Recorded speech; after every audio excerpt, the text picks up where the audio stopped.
prophéties de notre Seigneur, et nous avons lu quelques textes justement, qui annonçaient la vie et la passion du Christ. Et donc cet ouvrage est intéressant, on voit bien par un chemin de croix, les 14 stations du chemin de croix, mais commenté avec les prophètes. C'est très, très beau, tout un tas de choses. Là-dessus, je crois que la littérature religieuse, pieuse, ne manque pas. Donc ce que nous ferons, nous continuons à suivre l'ordre de la Sainte Écriture, ce que nous disent les évangiles, avec quelques explications, puis à vous après, ma foi, de compléter.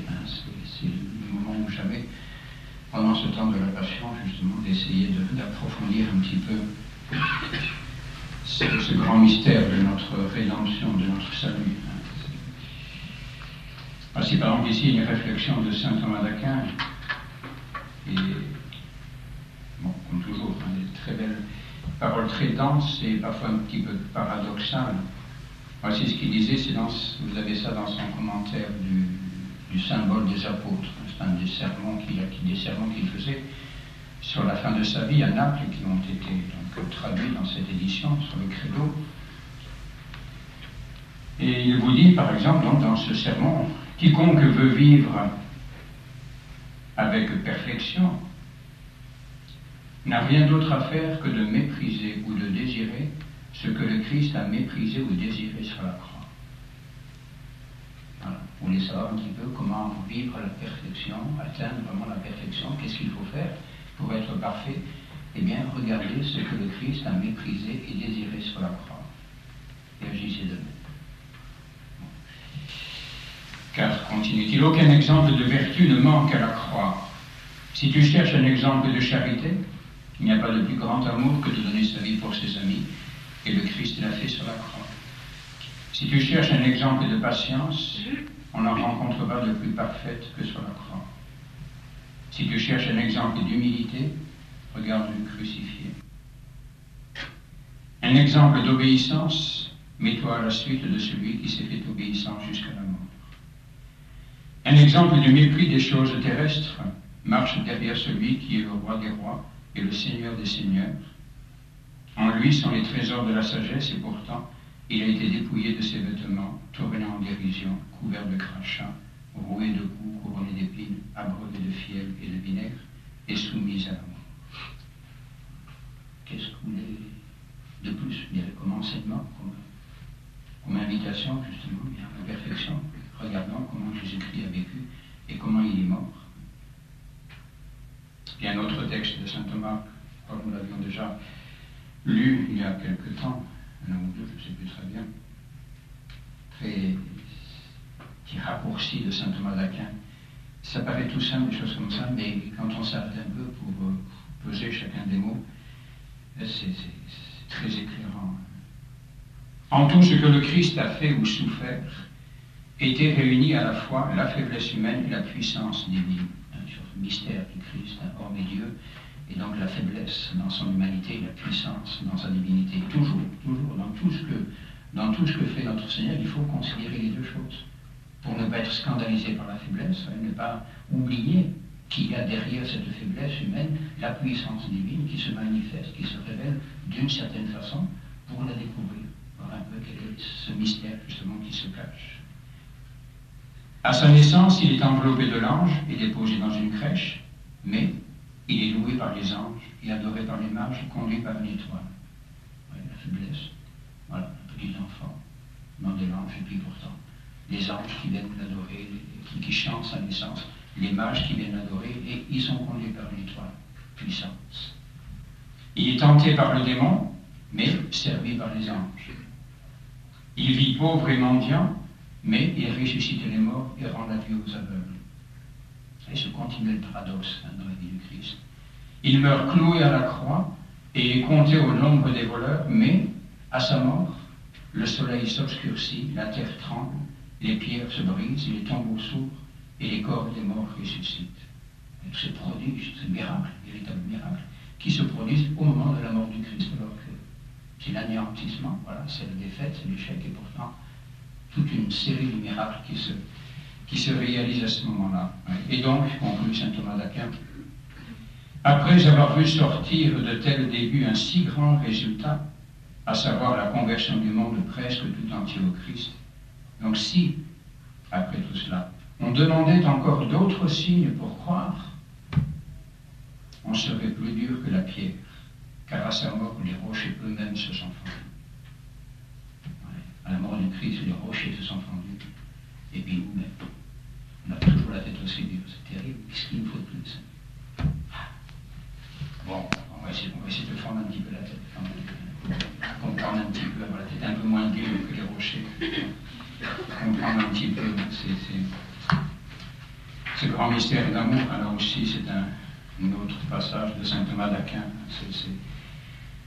dans lequel il essaie de nous faire comprendre, bien sûr c'est très schématique tout cela, mais bon, à chacun de développer, à quel point notre Seigneur justement a payé la dette, à quel point il a satisfait, jusqu'où il a voulu aller, pour satisfaire justement, pour nous, pour payer la dette à notre place. Voilà, celui-là satisfait vraiment pour une offense qui offre à l'offensé un objet d'amour égal ou supérieur à cet objet de haine qu'est l'offense. Voilà. Donc celui-là qui vraiment répare l'offense, c'est celui qui offre une compensation au moins égale, sinon supérieure à l'offense. Or, le Christ, en souffrant par charité et par obéissance, a offert à Dieu quelque chose de plus grand que ne l'exigeait la compensation de toutes les offenses du genre humain. Et pourtant, additionner, accumuler toutes les offenses de tous les péchés des hommes, depuis le début jusqu'à la fin du monde, vous voyez un petit peu ce que ça peut faire, comme offense à l'amour de Dieu. C'est effrayant. Eh bien, notre Seigneur, en souffrant par charité et par obéissance, a offert à Dieu quelque chose de plus grand que ne l'exigeait même la compensation de toutes ces offenses. Il était au-delà de la stricte justice. Il a, comme dit, je crois, le cardinal Journet dans une de ses retraites, il a surcompensé. Il était même au-delà de ce qui était strictement nécessaire. Et c'est vrai qu'à des moments, quand on réalise un peu, on dit, on a envie de dire, enfin, pourquoi vous êtes allé aussi loin? À la limite, vous en avez trop fait. On ne mérite pas que vous ayez fait tout ça. Ça ne s'explique pas, ça. C'est ça l'amour. Quand on aime quelqu'un, on ne mesure pas. On donne tout ce qu'on peut donner pour sauver. Et c'est comme ça qu'il nous a aimés. Il n'a pas mesuré. Il n'a pas mesuré. Il aurait pu faire moins, mais non. Mais non. Si on comprenait tout ça. Donc quelque chose de plus grand que de l'exiger la compensation. Premièrement, à cause de la grandeur de la charité en vertu de laquelle il souffrait. Bien sûr, c'est cette vertu qui anime toute la vie, toute la passion du Christ, cette charité, cette immensité de l'amour qu'il a pour son Père et qu'il a pour nous également. Deuxièmement, à cause de la dignité de la vie qu'il donnait comme satisfaction. Cette vie qu'il donne sur la croix, ce n'est pas une vie simplement humaine, c'est la vie d'un homme Dieu. Sans doute, ce n'est pas la vie divine, cela il ne peut pas la perdre, il ne peut pas la donner. Mais c'est sa vie humaine, sans doute, mais cette vie humaine qui est celle de Dieu. Qu'est-ce qu'on peut donner de plus? Il n'y a pas de vie qui ait plus de valeur que celle-ci. Donc, à cause de la dignité de la vie qu'il donnait comme satisfaction. Et troisièmement, nous l'avons considéré un petit peu déjà, à cause du nombre de ses souffrances et de l'acuité de sa douleur, ainsi qu'on l'a dit. Toutes ces souffrances que nous avons essayé de parcourir rapidement et que nous allons continuer à considérer. Et l'acuité de sa douleur. Et non seulement le nombre des souffrances, l'accumulation des souffrances, mais l'acuité. Rappelons-nous toujours, je dirais, la sensibilité de notre Seigneur à une nature humaine parfaite, sans tâche, sans défaut, sans cette carapace un petit peu de brut là que nous avons tous, là, avec nos péchés, on s'est un petit peu durci dans tout cela, ce qui fait que ça nous rend peut-être moins sensibles au péché, moins sensibles à la souffrance. Ouais. Alors que lui, au contraire, une sensibilité qui est la plus fine qui soit, et à quel degré il a ressenti toutes ces souffrances. Et voilà pourquoi la passion du Christ a été une satisfaction non seulement suffisante, mais surabondante pour les péchés du genre humain, selon ce que dit saint Jean dans son épître, première épître de saint Jean, chapitre 2, verset 2. Lui-même est propitiation pour nos péchés, non seulement pour les nôtres, mais aussi pour ceux du monde entier. Oui, tous les péchés du monde. Bien sûr, Il est propitiation pour nos péchés, non seulement pour les nôtres, mais aussi pour ceux du monde entier. Il est sûr, ça, bon, c'est une chose qui n'est pas fausse, hein, que Jésus-Christ a racheté tous les hommes, tous, sans distinction. Il a fait tout ce qu'il fallait, tout ce qu'il pouvait, tout ce qu'il devait, pour le salut de tous les hommes. Bon, cela ne veut pas dire, malheureusement, que tous les hommes soient sauvés. Ça, c'est autre chose. Parce que, malheureusement, tous les hommes n'acceptent pas, eh bien, de se couler un petit peu dans le sang rédempteur. Il y en a qui le refusent, qui ne veulent pas dépendre du Christ. Oui. Il y en a qui veulent se sauver tout seuls, qui veulent au moins faire leur bonheur tout seuls. Bon, alors, il est évident que pour cela, Jésus-Christ, pourtant, est mort pour eux. Il a donné son sang pour eux, mais ils n'en veulent pas. Alors, enfin, mais tant pis pour eux. Et pourtant, il ne dépend que d'eux de profiter de la rédemption, mais ils n'en veulent pas. Et c'est le même péché que celui des anges. Péché des anges qui n'ont pas voulu, bon, c'est le plus compliqué, mais enfin, en gros, c'est la même chose, qui n'ont pas voulu dépendre de Dieu. Et les anges pouvaient accéder à la béatitude. Bon, je pense aux démons, bien sûr, je pense aux autres, c'est clair. Mais tous les anges pouvaient accéder à la béatitude, il fallait simplement, eh bien, qu'ils acceptent d'être levés à l'ordre surnaturel par Dieu. Il y en a certains qui ont dit ok, enfin qui ont dit oui, bien sûr, ça va bien. Excusez-moi. Voilà, qui ont accepté justement de dépendre de la grâce, d'être élevés à l'ordre surnaturel par Dieu, et d'autres qui ont dit non, non. D'autres qui ont dit non, nous on va être heureux, mais par nos seules forces naturelles. Voilà, avec la perfection naturelle qui est la nôtre, et bien avec ça, nous allons réaliser notre bonheur. Donc, refus de l'ordre surnaturel. C'est fini. C'est la damnation. Et c'est malheureusement combien d'hommes aujourd'hui vivent dans le même péché. Dieu ne veut qu'une chose, c'est les élever à l'ordre de la grâce, à l'ordre de la rédemption, à l'ordre du salut. Ils ne veulent pas. Ils veulent se rendre, être eux-mêmes les auteurs de leur perfection, de leur salut, de leur bonheur, de leur sainteté, tout ce qu'on peut. Mais ça ne marche pas. Ça ne marche pas. Sans moi, vous ne pouvez rien faire. C'est notre Seigneur qui l'a dit. Voilà, donc, eh bien, essayons un peu donc de, après cette préliminaire, un petit peu lourd,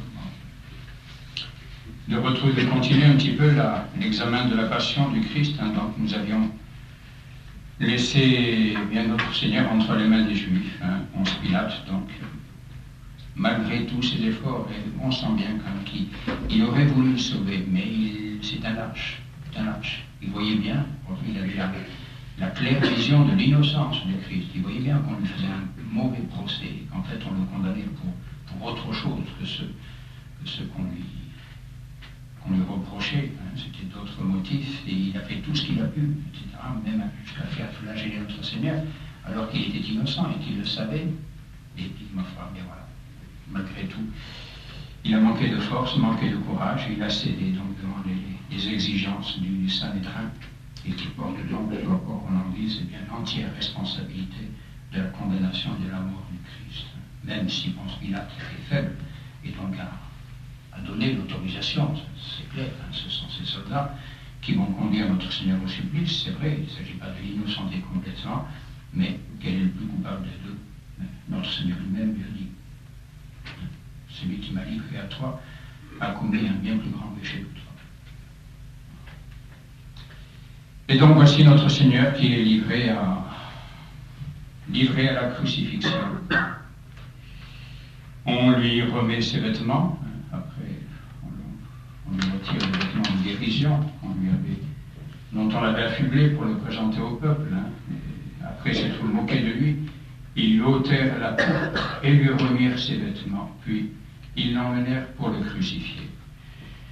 Donc voici notre Seigneur qui va partir pour son chemin de croix, qui, bon, il est difficile hein, de savoir exactement, bon, je ne veux surtout scandaliser personne, attention, hein, mais de savoir exactement quel est le tracé, quel est le parcours hein, qu'a suivi notre Seigneur dans Jérusalem pour son chemin de croix, parce que Jérusalem a été détruite en 70. Bon, les armées de Titus, et bon, la ville a été détruite, alors après, sans doute, ça a été reconstruit. Alors, il y a beaucoup de traditions qui sont tout à fait respectables, mais enfin, il est difficile parfois de savoir exactement à quel endroit, à quel moment s'est passé tel ou tel événement que me raconte le chemin de croix traditionnel, car il est clair, hein, si vous lisez les Saintes Écritures, l'Évangile, Et tout ce que nous avons dans le chemin de croix n'est pas dans les évangiles. Il y a des traditions. Ça ne veut pas dire que ces traditions soient fausses. Il faut se garder de ce sorte d'esprit rationaliste, soi-disant scientifique, etc. Vous avez su peut-être, je crois, il y a quelques années, il y a un an ou deux, je crois, c'était à Rome, au Vatican, malheureusement, le pape Jean-Paul II a fait un chemin de croix biblique. Alors, il est évident que si vous faites un chemin de croix biblique, eh bien, vous évacuez donc les chutes de notre Seigneur, vous évacuez Sainte Véronique, vous évacuez la rencontre avec Notre-Dame. Bon, qu'est-ce qui reste? Oui, il reste la Bible. Bon, et c'est vrai que la Bible est très, très discrète. On sent bien d'ailleurs que les apôtres n'ont pas tellement envie de s'étendre un peu là-dessus. Ils disent vraiment l'essentiel, les grands événements. Et puis le reste, si vous voulez, ben, ils laissent ça un peu à notre contemplation, à notre compréhension personnelle. Hein. Mais il est vrai que ces événements, ces trois chutes de notre Seigneur, la rencontre avec Sainte Véronique, la rencontre avec Notre-Dame, ne sont pas dans les Saintes Écritures. Bon, ça ne veut pas dire que ce soit faux. Bon. Mais il est clair, c'est vrai. Les Saintes Écritures ne nous rapportent que deux événements dans le chemin de croix. Bon, en plus de la crucifixion, bien sûr, du dépouillement et de la crucifixion. C'est Simon de Cyrène, l'épisode de Simon, le Cyrénéen, et puis l'épisode des filles de Jérusalem. Voilà, et tout. Mais il est certain, en tout cas, ça dirait que c'est même d'une logique, c'est clair. Mais vu l'état dans lequel était notre Seigneur après cette nuit, hein, depuis, vous vous souvenez un petit peu de tout ce qu'il a vécu, depuis la Seine, le Jardin des Oliviers, l'agonie, le troisième agonie au Jardin des Oliviers, ensuite, bon, hein, traîné à travers le torrent du Cédron, traîné chez Hérode, Caïphe, Pilate, etc. La flagellation, la dérision, les mauvais traitements infligés par les soldats, etc. Bon, vous voyez un petit peu dans quel état d'épuisement déjà il se trouvait. Le chemin de croix commence, semble-t-il, hein, la condamnation. Ponce Pilate livre notre Seigneur aux Juifs, il est, semble-t-il, vers la fin de la matinée, vers 11h, midi peut-être à peu près. Et tout cela a commencé dans la nuit. Alors, toutes ces heures de souffrance, dans quel état pouvait être notre Seigneur alors qu'il soit tombé, et même à la limite, il est peut-être tombé plus de 3 fois. C'est clair. Hein. Que sa mère ait été présente, mais c'est évident. Même si l'Évangile ne le dit pas, mais enfin, imaginez un peu comment une mère, comment une maman peut abandonner son enfant alors qu'elle voilà, elle sait très bien ce qui se passe. Il est certain qu'elle devait être quelque part et essayer de le voir, de le rencontrer. C'est évident tout cela. Enfin, donc, gardons-nous de cet esprit rationaliste. Bon, maintenant, ne faisons pas dire non plus aux Saintes Écritures plus qu'elles ne disent. Hein, voilà. C'est une mesure à trouver qui est très très facile. Mais, encore une fois, ne rejetons pas toutes ces traditions. Sous prétexte que ça n'est pas prouvé scientifiquement, c'est pas pour ça que c'est pas bon. Il y a quatre choses comme ça auxquelles nous croyons et dont nous n'avons pas la preuve scientifique. Des choses dont nous vivons même et qui ne nous ont jamais été prouvées scientifiquement. Il faut respirer pour vivre. Et vous le faites sans demander une démonstration scientifique. Hein. J'espère, sinon, vous allez attendre longtemps. Hein. Bon, enfin voilà donc notre Seigneur qui est chargé de sa croix. Alors cette croix était vraisemblablement la croix sur laquelle notre Seigneur va être fixé, vraisemblablement une croix comme celle dont nous avons la représentation classique, hein, ces deux barres. Ces deux barres en croix, effectivement, dont l'une est plus longue que l'autre, hein, mais d'après les habitudes, les usages des Romains et des Juifs, il semble bien que cette croix était effectivement composée de deux parties. D'abord le pieu vertical, et puis cette barre horizontale, le pieu vertical, qu'on appelait le stipes, et qui était planté en terre. Et bien souvent, ce pieu vertical restait planté en terre et servait pour plusieurs, etc. Bon, chacun son tour, si on peut dire, et y passer. Vous voyez donc le pieu qui était planté en terre. Et celui qui était condamné à la croix, bien souvent, était chargé simplement, non pas de la croix entière, telle qu'on la voit, et à la limite, ça se comprend un peu parce que ça devait faire un bon poids, pour traîner cela. Et dans l'état de faiblesse, où étaient bien souvent les crucifiés, du moins les condamnés à la croix, et bien souvent, on ne les chargeait que du bois horizontal, donc la barre transversale qui faisait déjà son bon poids et qui suffisait bien certainement à les faire souffrir et à les faire tomber. Ce bois horizontal, donc appelé patibulum. Et il semble même, vous voyez, ça c'est une chose qui est dont on n'a pratiquement pas la représentation sur nos croix modernes, mais dont on trouve une représentation sur les premières images de la crucifixion, de la croix. Non pas pas sur celui-ci. Souvent, nous avons des crucifix où l'on représente sous les pieds de notre Seigneur une sorte de support, sur lequel donc il devrait reposer ses pieds, et qui en fait n'existait pas. Les crucifix n'étaient pas crucifiés ainsi, mais il y avait au contraire, enfin, un peu plus haut justement, une sorte de proéminence qu'on appelait un cédilé, sur lequel eh bien, venait s'appuyer comme un califourchon le corps des crucifiés, donc une sorte de siège sur quelque chose un petit peu. Certains auteurs tertulliens comparent cela à une corne de rhinocéros, bon, une sorte de chose qui dépassait un peu pour que le crucifié puisse faire reposer un peu son corps. Bon, étant entendu que si quelqu'un qui se fait crucifier les clous dans les mains et dans les pieds, ben, ça ne peut pas tenir très très longtemps. Bon, alors ça c'est la lecture, bien sûr, je dirais tout peu. Le docteur Barbet, vous connaissez peut-être les ouvrages, le docteur Barbet, la patience selon le chirurgien, n'a peut-être pas tout à fait les mêmes théories. Bon, de toute façon, je dirais peu importe, hein. Mais d'après les recherches, quand même, ce que l'on sait, les traces que l'on a de ce qu'ils faisaient à l'époque, il semble que la plupart du temps, les crucifiés étaient ainsi assis d'une certaine façon, où leur corps reposait un petit peu sur une sorte de corne qui dépassait de la croix. Et leurs mains étaient clouées, bel et bien quand même, leurs pieds aussi, mais le corps ne reposait pas entièrement sur les pieds et sur les mains. Donc notre Seigneur, eh bien, semble-t-il, est chargé de ce bois horizontal, ce patibulum, avec lequel donc il va se mettre en route sur le chemin de la croix. Si vous vous rappelez le schéma que nous avions fait la fois précédente, le palais de Ponce Pilate, semble-t-il, n'était pas très très éloigné du lieu de la crucifixion, le calvaire, le Golgotha.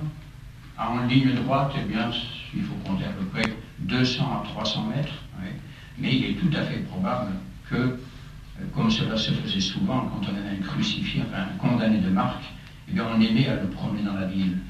Les foules étaient nombreuses à cette époque-là, dans Jérusalem, et les Juifs, sans doute, ont dû prendre plaisir à exhiber notre Seigneur, leur victime, à exhiber un peu leur triomphe, finalement, devant tout Jérusalem, en promenant comme ça notre Seigneur épuisé, tombant, ensanglanté dans les rues de Jérusalem. Bon, combien de temps a duré le chemin de croix? Ce parcours, sans doute 1 heure, à peu près. On comprend tout à fait que pendant cette heure, eh bien, notre Seigneur est connu plus d'une, même peut-être plus de trois chutes. C'était la coutume également que les condamnés portent avec eux le titre de leur condamnation, donc cette tablette que nous retrouverons à l'arrivée, qui sera fixée sur le sommet de la croix, INRI, Jésus de Nazareth, roi des Juifs. Donc c'était cette tablette qui portait le motif de la condamnation. Il peut porter les condamnés en même temps sur le chemin du calvaire, c'est le chemin de la crucifixion, pour que les foules qui les voyaient bien sachent un peu qui ils étaient et pourquoi ils étaient condamnés. Et sans doute d'ailleurs à ce moment-là, cet épisode qui nous sera raconté plus tard sur la croix a dû commencer à se réaliser un petit peu. Les Juifs, tout contents, on va dire triomphants déjà de leur victoire, et première déconvenue un petit peu, voici que eh bien, Ponce Pilate a fait graver sur cette tablette un titre qui ne leur convient pas du tout. Jésus de Nazareth, roi des Juifs, non, il n'est pas notre roi. Il s'est dit notre roi, mais il n'est pas notre roi. Et Ponce Pilate, comme tous les lâches, a tout d'un coup un sursaut de courage. Ce que j'ai écrit, je l'ai écrit. Rendons-lui quand même ce qui lui appartient, rendons à César ce qui est à César. Bon, il a quand même, pour une fois au moins, il n'a pas cédé aux volontés des Juifs, mais enfin c'était quand même un peu tardif. Mais enfin quand même, grâce à lui, grâce à cet acte de courage tardif, eh bien, tous les Juifs qui vont voir ensuite notre Seigneur sur la croix sauront qui il est, véritablement. Ouais. Jésus de Nazareth, roi des Juifs. Pilate, donc malgré lui, aura quand même proclamé la vérité. Il aura permis à cette vérité bien d'être vue, d'être connue de tous ceux qui verront notre Seigneur sur la croix. Et voici donc le cortège qui se met en route. Donc, de quoi est formé ce cortège? Bien sûr, si on peut dire, la célébrité. Le principal condamné, c'est notre Seigneur, mais il n'était pas seul. Hein. Il y avait avec lui deux autres condamnés. C'est bon, enfin, on trouve quelque part, voilà, si c'est dans Saint-Luc. On conduisait aussi avec lui deux autres hommes qui étaient des malfaiteurs pour les mettre à mort. Donc il n'était pas seul. Donc voici ces trois condamnés, notre Seigneur et ces deux malfaiteurs que nous retrouvons au calvaire, et bien qui le suivent également. Et bien sûr, tous ces trois condamnés sont suivis par toute une foule de curieux, une foule d'ennemis. Bien sûr, les principaux des Juifs étaient là, certainement, qui surveillaient, qui suivaient et qui sans doute excitaient un peu la foule. Et qui ne voulaient surtout pas lâcher leurs condamnés, lâcher leur proie, tant qu'elle n'aurait pas rendu là, mais ils ne l'ont pas lâché. Ils vont le suivre tout au long de son trajet, tout au long de son agonie. Sur la croix, ils resteront là au pied de la croix pour l'insulter, continuer à se moquer de lui, et ne l'abandonneront, ne le lâcheront. Si on peut dire que quand ils auront vu, eh bien, qu'il a rendu l'âme. Et donc c'est toute une foule sans doute de gens qui le suivent et qui se moquent de lui. Bon, bien sûr, non seulement les Juifs, les soldats, qui n'étaient pas des enfants de cœur, hein, nous l'avons déjà dit, et qui sans doute lui tapaient dessus pour le faire avancer quand il faiblissait un peu.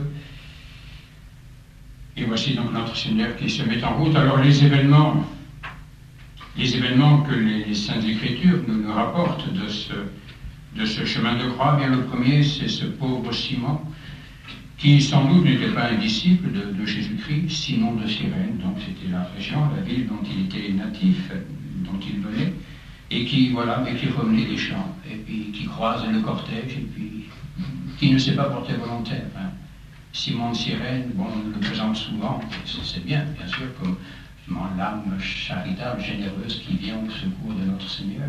Ce que nous devons être, ce que nous devons faire, bien sûr, c'est bien, mais lui, ce n'est pas ce qu'il a fait, le pauvre Simon. Il rentrait des champs, il s'est arrêté, il a vu passer le cortège, et puis, bon, sans doute, il devait être un petit peu costaud, un bon paysan, et voici qu'il est requis par les soldats en avant. Il n'était pas du tout volontaire. Bon, ma foi, qu'est-ce que vous voulez faire? Quand on est requis, ben, on y va. Et puis voilà. Et voilà, donc il prend la croix de notre Seigneur. Hein. Là aussi, selon ce que nous disent les Écritures, comme il l'emmenait, ils prirent un certain Simon de Cyrène qui revenait des champs et ils le chargèrent de la croix, la lui faisant porter derrière lui. Oui. Donc Simon de Cyrène, Simon a pris la croix de Jésus-Christ. Oui. Il ne semble pas que le Christ ait porté la croix avec Simon, qu'il ait porté à deux. Oui. Surtout si nous imaginons, encore une fois, si nous admettons que le Christ ne portait que la barre transversale, Simon de Cyrène, en pleine forme, en pleine santé, pouvait la porter sans trop de difficultés et donc pouvait permettre à notre Seigneur, pendant un certain temps au moins, eh bien, de marcher seul, d'être un petit peu soulagé. Et donc, d'après l'Évangile, il semble bien, ils le chargèrent de la croix, la lui faisant porter derrière Jésus. Donc, nous voyons Jésus donc continuer à marcher sans sa croix, et derrière lui, eh bien, Simon qui porte la croix à sa place. Il ne semble pas qu'il l'ait porté donc à deux. Voici donc le cortège qui continue sa montée vers le calvaire. On va sortir de la ville. La coutume, c'était justement d'exhiber les crucifiés aux portes des villes. Non pas dans la ville, on ne crucifiait pas les gens dans la ville, bien sûr, ça aurait été souiller un petit peu l'enceinte sacrée de la ville. Oui. Donc on les crucifiait à l'extérieur des murs de la ville, mais pas très loin, pas trop loin, parce qu'il fallait quand même que ça serve un petit peu de spectacle, d'exemple. Et le calvaire, effectivement, se trouve là à la sortie nord-ouest de la ville, hein, et tous ceux qui rentraient, qui sortaient, pouvaient voir le lieu de la crucifixion et ceux qui étaient crucifiés. Donc voici cette première aide que reçoit notre Seigneur, c'est Simon qui apporte cette aide malgré lui. Mais il semble bien quand même que cette aide qu'il a apportée à notre Seigneur, malgré lui, eh bien, ait été source de grâce, peut-être pour lui, c'est tout à fait possible, mais en tout cas pour sa famille, puisque saint Marc nous précise que ce Simon était le père d'Alexandre et Rufus. Alexandre et Rufus, qui seront sans doute des disciples de notre Seigneur. Donc peut-être Simon de Cyrène, par cette aide qu'il a apportée à notre Seigneur, eh bien, a obtenu des grâces, peut-être pour lui quand même, on peut l'espérer, mais également pour ses enfants, ou ses petits-enfants, ses descendants, qui ensuite eh bien, se sont trouvés au nombre des disciples de notre Seigneur. Saint Paul en parle dans l'Épître aux Romains, au chapitre 16, verset 13, par exemple, de Rufus.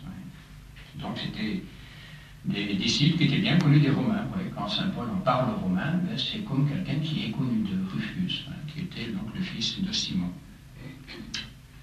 Mais Simon ne sera pas le seul à aider notre Seigneur, il l'a aidé malgré lui. Il y a également ces saintes femmes, ces femmes de Jérusalem. Qui étaient ces femmes de Jérusalem? Nous ne savons pas trop, ce ne sont pas celles que nous appelons les saintes femmes, celles que nous retrouverons tout à l'heure au Calvaire. Mais il semble bien qu'à Jérusalem, se soit constituée une association de femmes, de haut rang même, qui s'étaient donné un peu comme apostolat, si on peut dire, eh bien d'assister les condamnés. C'était une sorte d'acte de charité, de bienveillance, d'humanité au moins, des femmes de la bonne société de Jérusalem, qui s'étaient unies pour assister les condamnés, les condamnés à mort, leur apporter quelques soulagements. S'ils n'avaient pas de famille pour les entourer et les encourager, eh bien c'est elles qui venaient au secours de ces pauvres condamnés. Et sans doute, eh bien, est-ce un groupe de ces femmes qui suivaient notre Seigneur et qui se lamentaient sur ses souffrances, qui compatissaient donc à ses souffrances, ce qu'on appelle donc, l'Évangile appelle les filles de Jérusalem. C'est ainsi que Jésus-Christ va les appeler filles de Jérusalem. Et ce sont elles d'ailleurs aussi, même que nous, peut-être, enfin du moins nous les retrouverons tout à l'heure comme au Calvaire, ce sont ces femmes de la bonne société de Jérusalem qui, par exemple, confectionnaient les liquides, les boissons que l'on donnait aux condamnés à mort, pour leur donner quelques forces. Et également, dans ces boissons, semble-t-il, était mêlé un petit peu d'anesthésie, donc un mélange de fortifiants, également d'anesthésie pour insensibiliser un petit peu les condamnés au milieu de toutes leurs souffrances. Et c'est elles, sans doute, tout à l'heure, qui lui apporteront un peu de ce vin mêlé de myrrhe que l'on proposera à notre Seigneur, mais qu'il refusera. Donc voici ces filles de Jérusalem qui suivent notre Seigneur et qui pleurent, donc qui se lamentent, qui compatissent. Et notre Seigneur, donc, libéré momentanément, au moins par Simon de sa croix, eh bien, peut se retourner vers elle à ce moment-là et leur adresser ces paroles que nous connaissons bien. Filles de Jérusalem, ne pleurez pas sur moi, mais pleurez sur vous-même et sur vos enfants. Voilà toute la charité du Christ. Alors qu'il est lui-même anéanti, brisé, quasiment agonisant déjà, eh bien, il demande à ces femmes de ne pas pleurer sur lui. Parce que sa souffrance à lui, on peut dire, elle n'aura qu'un temps. Elle n'aura qu'un temps et elle va le conduire à la gloire, elle va le conduire à la victoire. Elle est nécessaire même à la victoire. Alors qu'elles, ces femmes, eh bien, les souffrances qu'elles auront à connaître dans 40 ans, eh bien, nous ne savons pas où est-ce qu'elles les conduiront. Pleurez sur vous et pleurez sur vos enfants. Car voici que des jours viennent où l'on dira, heureuses les stériles et les entrailles qui n'ont point enfanté et les mamelles qui n'ont point allaité. Sans doute une évocation de ce drame que vivra Jérusalem dans 40 années à peu près, au moment du siège et de la prise de Jérusalem par Titus, par les armées romaines. Mais voilà, donc notre Seigneur leur dit, bon, ça n'est pas moi le plus malheureux finalement. Sans doute je souffre, mais vous aurez à connaître d'autres malheurs et qui, malheureusement, peut-être ne vous conduiront pas au même endroit que moi. Alors on commencera à dire aux montagnes, tombez sur nous et aux collines, couvrez-nous. Car s'il en traite ainsi le bois vert, que fera-t-on du bois sec? Si moi, le saint des saints, si moi, le Fils de Dieu, me le traite comme ça, comment est-ce que vous, pécheresses, comment est-ce qu'on va vous traiter? Voilà, et ensuite, notre Seigneur, donc le chemin de croix qui se poursuit. Alors, bon, je ne vous parle pas des autres épîtres que vous connaissez, non pas que je le refuse, encore une fois, ne faites pas dire ce que je ne dis pas, mais bon, suivant simplement l'Évangile. Voici donc notre Seigneur qui est tout le cortège, notre Seigneur avec les deux autres bandits, brigands, qui arrive au calvaire, au Golgotha. À ce moment-là, bien que fait-on? Bien sûr, on pose la croix à terre et les trois condamnés sont dépouillés de leurs vêtements. Les Romains, quant à eux, étaient sans aucun ménagement de ce rapport-là. Il n'y avait aucune crainte, aucune pudeur à crucifier nu, totalement nu. Les Juifs, quant à eux, semblent avoir eu un peu plus de pudeur, donc on peut espérer quand même qu'ils aient épargné à notre Seigneur cet outrage supplémentaire, mais ça, nous n'en savons rien. En tout cas, l'Évangile nous dit qu'il a été dépouillé de ses vêtements. Ils vinrent, on lui appelé Golgotha, c'est-à-dire le calvaire, et à ce moment-là, donc, on lui propose ce vin mêlé de myrrhe, vin mêlé de fiel, vin mêlé de myrrhe, suivant la version, suivant les évangélistes, vin mêlé de myrrhe, donc qui était ce breuvage qui avait pour effet, bien souvent, d'anesthésier un peu la souffrance, d'insensibiliser un petit peu les corps qui étaient soumis à un tel traitement pour donc soulager un peu la souffrance. Mais notre Seigneur, quant à lui, il va refuser. Il refuse ce breuvage. Il veut vraiment goûter la souffrance jusqu'au fond, boire le calice jusqu'à la lie, et il refuse tout soulagement à sa souffrance. Ils donnèrent à boire du vin mêlé de fiel, mêlé de myrrhe, mais il n'en prit pas. Ou bien, quand il l'eut goûté, il ne voulut pas boire. Et en même temps, donc, on crucifiait avec lui deux voleurs, l'un à sa droite et l'autre à sa gauche. Ils mirent au-dessus de sa tête une inscription indiquant le sujet de sa condamnation. Celui-ci est Jésus, le roi des Juifs. Donc, achevons d'abord la question du dépouillement des vêtements. Nous verrons un peu plus loin, enfin, on peut regrouper un petit peu tout cela.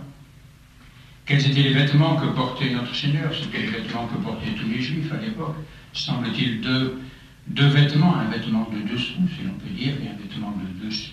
Bon, au-dessus, une sorte de manteau composé de plusieurs pièces d'étoffe, cousues ensemble, que donc on pouvait découdre facilement et se partager, alors que le vêtement de dessous, le vêtement qui adhérait donc au corps, qu'on appelle la tunique, elle, très souvent, était formée d'une seule pièce. Oui, c'était donc un vêtement d'une seule pièce, et que donc on ne pouvait pas. Vous pouvez bien sûr toujours la déchirer, ça c'est toujours possible, mais à partir du moment où vous déchirez une pièce d'étoffe, eh bien vous lui retirez toute sa valeur, ça ne vaut plus rien, une étoffe déchirée, bon, ça ne représente plus grand-chose. Oui. Et c'est ce qui se passe avec notre Seigneur. Les soldats, après avoir crucifié Jésus, prirent ses vêtements, en firent 4 parts, une pour chacun d'eux, et prirent la tunique. Mais la tunique était sans couture, tissée depuis le haut tout d'une pièce. Ils se dirent donc entre eux, ne la déchirons pas, mais tirons au sort à qui elle sera. Et donc le manteau est partagé, mais la tunique, elle, est tirée au sort. Donc voici nos soldats qui jouent au dé. Sans doute avait-il amené ces jeux de dés pour passer le temps, parce que bien souvent ça durait longtemps, l'agonie des crucifiés, et ils vont tirer cette tunique au sort, savoir à qui elle reviendra dans son intégrité. Et ainsi il réalise, nous le verrons tout à l'heure, cette prophétie que nous connaissons bien, que vous connaissez peut-être, dans ce psaume 21. Ils se sont partagés mes vêtements et ils ont tiré ma robe au sort. Extraordinaire. C'est la passion du Christ telle qu'elle s'est déroulée a réalisé à la perfection toutes les prophéties, l'une après l'autre, toutes. Or ces prophéties n'ont pas été fabriquées après coup. Les Juifs les connaissaient. Ils les connaissaient.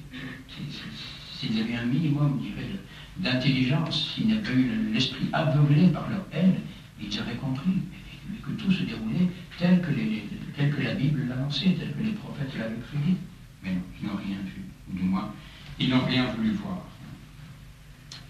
Donc notre Seigneur est cloué sur la croix. Comment cela s'est-il passé? Bien sans doute a-t-il été allongé sur le sol, et à ce moment-là, ses bras étendus pour être cloués.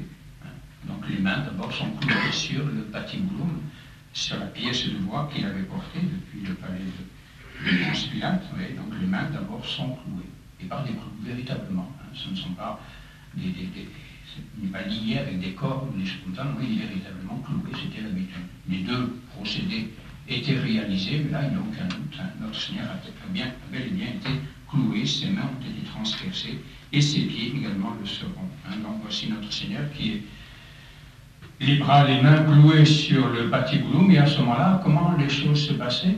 Eh bien, c'est que l'on hissait cette pièce de bois, ce patibouloum, oui, le long du stipes, du pieu qui était planté en terre, oui, jusqu'à la hauteur suffisante pour que le corps du condamné puisse reposer sur cette corne-là.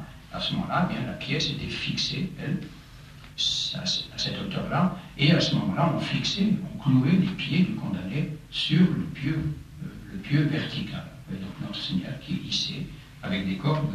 Alors imaginez, bon, là aussi, ce que cette opération a pu causer comme souffrance chez lui, c'est tous ces tiraillements dans ses mains, dans tout son corps. Oui. Et puis une fois installé au sommet de la croix, eh bien, ce sont les pieds qui, à leur tour plutôt, sont cloués pour être fixés sur le pieu vertical. Et à ce moment-là, donc, on fixe la tablette de condamnation au sommet, au-dessus de la tête de la tête de notre Seigneur. Et voici notre Seigneur. Donc, quelle heure est-il à ce moment-là? Sans doute vers les midi. Hein, c'est la 6e heure, nous disent les évangélistes. La 6e heure. Et à partir de cette 6e heure, la chose vient un peu plus loin dans les évangiles, mais enfin, les ténèbres couvrirent la terre. Du moment où notre Seigneur est, depuis la 6e heure jusqu'à la 9e, il y eut des ténèbres sur toute la terre. À partir du moment où le Fils de Dieu est mis en croix, les ténèbres couvrent la terre. Alors toute la terre, bon, ça ne veut pas dire toute la surface du globe, sans doute, peu vraisemblable, mais en tout cas toute la région, au moins de Jérusalem, du Golgotha, de Jérusalem, des ténèbres dont personne ne peut expliquer l'origine. Alors, bon, bien sûr, tous les rationalistes ont essayé de trouver toutes les explications possibles, mais aucune ne tient debout, une éclipse de soleil. Alors que ça c'est la chose qui tient le moins debout, parce qu'on n'a aucune trace d'une éclipse de soleil en plein midi, alors que, je dirais, tous les savants, les astrologues, tout ça, n'ont aucune trace de quelque éclipse que ce soit, ou bien des vents, du sirocco, des tempêtes de sable. Alors que non, on ne parle pas de tempête, on ne parle pas de choses comme ça, on nous parle simplement de ténèbres. Des ténèbres qui s'emparent de la terre, de la 6e jusqu'à la 9e heure. Et bien, des ténèbres qui sont simplement miraculeuses. C'est un miracle, c'est Dieu, justement, qui manifeste aux hommes qui sont présents qu'il se passe quelque chose de grave. Et qui jette la terre dans la ténèbre, parce qu'on vient de mettre en croix son Fils. Nous, le Père encore, Dieu le Père, la Sainte Trinité qui manifeste d'une certaine façon son émotion et sa colère contre ce que font les hommes. Silence absolu. Notre Seigneur est sur la croix. Et le récit de cette agonie de notre Seigneur est très, très sobre également. Dans les Saintes Écritures, nous avons 7 paroles de Jésus-Christ. Quelques paroles de ceux qui sont ici, qui sont autour de lui, qui généralement sont plutôt des insultes. C'est cette parole, la toute première, c'est tout notre Seigneur, bien sûr. Notre Seigneur va achever le cours de sa vie terrestre, à l'image de ce qu'il a fait pendant toute sa vie. Que fait-il quand il est en croix? Bien, il s'occupe des hommes. Il ne s'occupe pas de lui, il ne se penche pas sur sa souffrance, il ne s'occupe pas de lui, mais il s'occupe des hommes, il s'occupe de ceux qui l'entourent. Et le premier geste du cœur de Jésus-Christ, c'est de prier pour ceux qui l'entourent, de prier pour ce bourreau, prier pour ceux qui sont là, au pied de la croix sans doute, et prier pour tous ceux qui sont cause de sa condamnation, cause de sa souffrance, cause de sa mort. Père, pardonnez-leur, ils ne savent pas ce qu'ils font. Et là-dessus, moi je vous laisse méditer, je vous laisse un petit peu réfléchir là-dessus. Je vous dis, le cardinal Journet a dit très très belles choses sur tout cela. Mais c'est déjà, je dirais, très, très, très, très émouvant, bouleversant de voir bien que la première parole de Christ, alors qu'il est sur la croix, dans un état de souffrance que nous ne pouvons pas imaginer, c'est d'intercéder pour ceux qui le mettent à mort. Et ça, c'est là. Et si on peut faire une petite réflexion, une petite application pratique, c'est la seule réponse chrétienne que nous devions faire à nos ennemis. Père, pardonnez-leur, il ne sait pas ce qu'il fait. Et si nous avions cette réaction, chaque fois que quelqu'un est pour nous cause de souffrance, mais ce serait merveilleux. Notre vie serait extraordinaire. Il avait des autres aussi en plus. C'est pas mauvais. Pardonnez-le. C'est terrible cette réaction, c'est notre réaction naturelle. Dès que quelqu'un me marche sur les pieds, il a fait exprès. Pourquoi il l'aurait fait exprès? Aucune raison pour qu'il ait fait exprès. Puis même s'il a fait exprès, que ça veut bien faire. Ça veut bien faire. Et son affaire, c'est pas la mine. Il m'a marché sur l'orteil, par exemple, sur le père. Il n'a pas fait exprès, c'est pas possible. Et non, vengeance, rancune. C'est pas chrétien. Hein? Rappelez-vous ce que dit saint Thomas d'Aquin, mépriser et désirer ce que Jésus-Christ a méprisé et désiré sur la croix. Voilà. Père, pardonne-lui. Il ne sait pas ce qu'il fait. Alors lui, il a fait, attention, regardez un petit peu la somme de souffrance qu'il avait à connaître, que lui infligeait ses bourreaux. Hein. Alors s'il a fait pour une telle somme de souffrance, est-ce que nous ne pouvons pas le faire pour les petites misères que nous avons à connaître? Voilà, la toute première parole, donc, est une parole de miséricorde, c'est vraiment la parole du médiateur, le prêtre médiateur qui pardonne. C'est une sorte de notre Seigneur qui implore sur ces âmes-là, eh bien, l'absolution de leur Père, le pardon de leur Père. Et pendant ce temps-là, eh bien, que font les autres, les Juifs? Eh bien sûr, ils sont là, ils font les 100 pas, si on peut dire, au pied de la croix, au pied des croix. Et que font-ils? Bien sûr, c'est facile maintenant. Ils font ce qu'ils n'ont jamais osé faire. Lorsqu'il était vivant, présent parmi eux, il commence à insulter notre Seigneur, à se moquer de lui, comme jamais il ne l'avait fait. Et toi, qui détruis le temple, qui le reconstruis en 3 jours, sauve-toi toi-même, si tu es le Fils de Dieu et descends de la croix. Facile d'insulter des gens comme ça. Quelqu'un qui est cloué sur la croix, vraiment, où est la gloire? Où est vraiment, on dirait, la virilité de lui adresser des telles paroles? Stimulant. Il n'y a rien de plus bas, sans notre monde, que d'insulter quelqu'un qui ne peut pas se défendre. C'est vrai. C'est vraiment le refus des faibles, ça. Le refus des minables. Lamentable. On peut rouler les mécaniques. Hein. Qu'est-ce qu'ils craignent? Bon, mais qu'est-ce qu'ils craignent? Ils devraient le savoir pourtant ce qu'ils craignaient. Ils avaient beaucoup à craindre ça. Et d'autres encore. Alors évidemment, tout cela encourage un peu. Quand vous avez là les princes des prêtres qui sont là, les grands trucs là, qui sont là, qui insultent un pauvre condamné, et puis voilà, ça encourage les autres faibles, les autres lâches, et en avant, et ça. Toute cette foule de minables là qui continuent, et qui font un peu chorus, et qui insultent de notre Seigneur, qui se moquent de lui. C'est une sorte de dérision. Il a sauvé les autres, et il ne peut se sauver lui-même. Il est roi d'Israël, et qu'il descende maintenant de la croix, et nous croirons en lui. Non, non, il n'est pas descendu de la croix. Mais il est fort probable que s'il était descendu de la croix, qui l'aurait suivi? Qui aurait cru en lui? Est-ce que vraiment ces gens qui l'insultaient comme ça auraient accepté de croire en lui? Est-ce qu'ils auraient accepté de faire un acte d'humilité, de reconnaître qu'ils étaient trompés et de le suivre comme des disciples? Pas évident. Il s'est confié en Dieu, que Dieu le délivre maintenant s'il l'aime, car il a dit « Je suis le Fils de Dieu ». Mais notre Seigneur se tait. Il se tait, il ne descend pas de la croix, car il faut qu'il meure sur la croix. Et il continue à prier pour ceux qui l'insultent, pour ceux qui se moquent de lui. Et bien sûr, tout cela encourage même, malheureusement, bien ces pauvres malheureux, ces pauvres bandits qui souffrent avec lui, qui pourtant souffrent, semble-t-il, des mêmes souffrances et la même mort que lui. Même ces deux bandits, ces deux larrons, qui entourent notre Seigneur, qui donc connaissent à peu près les mêmes souffrances que lui. Et bien voici qu'il y en a au moins un des deux bien qui emboîte le pas, si on peut dire. Sans doute un peu pour... Ça, c'est un réflexe aussi qui est mauvais, mais qui est bien naturel. Quand on souffre, quand on souffre, on aime voir souffrir quelqu'un d'autre. C'est terrible, c'est mauvais, ça, bien sûr. Quelqu'un qui souffre et qui n'arrive pas à se délivrer de sa souffrance, il ne sort parfois de joie mauvaise à faire souffrir quelqu'un d'autre. Comme si on trouvait un certain soulagement, à ne pas être tout seul à souffrir. Et c'est vrai, ça existe, malheureusement. Et ça, c'est une ignominie de Satan, par exemple. Satan qui vit dans une souffrance perpétuelle, éternelle, il sait qu'elle est éternelle, sa souffrance. Mais il ne peut pas supporter d'être seul à souffrir. Alors, il veut entraîner les hommes dans la même souffrance que lui. Et il met toute sa joie, la seule joie que connaisse Satan, eh bien, c'est d'entraîner l'homme en enfer, voilà, de le plonger dans la même souffrance que lui. C'est immonde, immonde. Bon. Et bien voilà, donc, malheureusement, un des bandits qui était crucifié avec lui, mais qui se laisse prendre aussi un petit peu par cela. Hein. Puisque tu es le Christ, sauve-toi toi-même et nous aussi. Voilà, une sorte de provocation un petit peu. Puisque tu as dit que tu étais le Christ, ben voilà, il fait un miracle, sors-nous de là un petit peu. Sur toi, et bien sauve-nous avec toi.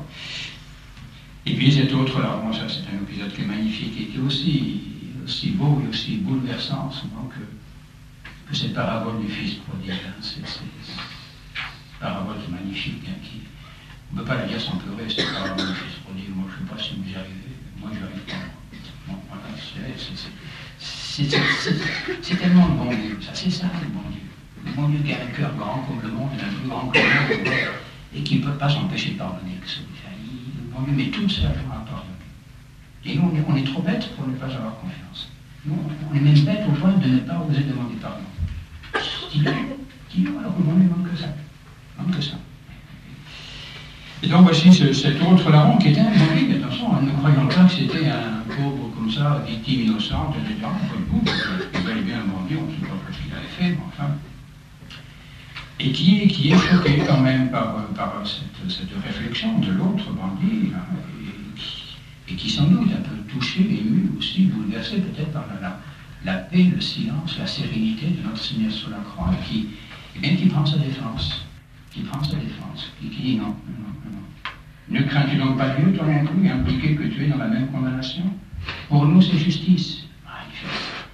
Magnifique. Voilà la première confession publique. Pour nous, c'est justice. C'est juste, j'ai péché. Hein? Pour nous, c'est juste. Nous avons péché. Nous sommes pécheurs. Oui? Pour nous, c'est justice. Car nous recevons ce qu'ont mérité nos actes. Mais lui n'a rien fait. Et pour nous, donc, c'est justice. Donc, il reconnaît effectivement sa faute, son péché, la justesse de sa condamnation. Mais lui, non. Lui, c'est pas normal. Alors, qu'il arrête de l'insulter, ça suffit. Hein? Voilà. Et à ce moment-là, il se tourne vers notre Seigneur, et c'est très, très, très beau, ces phrases que vous connaissez, hein, Jésus. Souviens-toi de moi quand tu arriveras dans ton royaume. C'est être faible, hein. Je ne sais pas qui était cet homme-là, mais bon, voilà, c'est un acte de foi extraordinaire, ça. Jésus, souviens-toi de moi quand tu arriveras dans ton royaume. Et donc, il proclame la divinité du Christ. Voilà. Bientôt, tu seras dans ton royaume, le royaume de Dieu, le royaume de ton Père, et bien quand tu y seras, pense à moi. Magnifique, récompense. Récompense, et bien, de cette confession, de cet acte de foi, bien sûr, aussi le premier saint canonisé de son vivant, qui plus est, et par Dieu lui-même. Ah, il n'y en a pas beaucoup, il n'y en a qu'un qui s'est arrivé. Hein. C'est ce bon larron. En vérité, je te le dis, aujourd'hui même, tu seras avec moi dans le paradis. Je pense qu'il a dû mourir en paix, celui-là. Si on entendait ça sur l'île de notre mort, ne t'inquiète pas. Aujourd'hui, tu seras en paradis.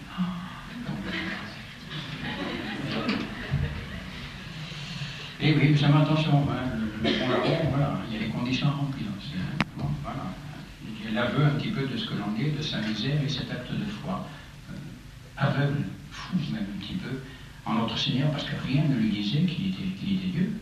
Non, un homme qui est là, écartelé, qui est là, ensanglanté, qui est en train de mourir, bon, sa divinité, c'est pas très très évident, hein. Et pourtant il y a cru.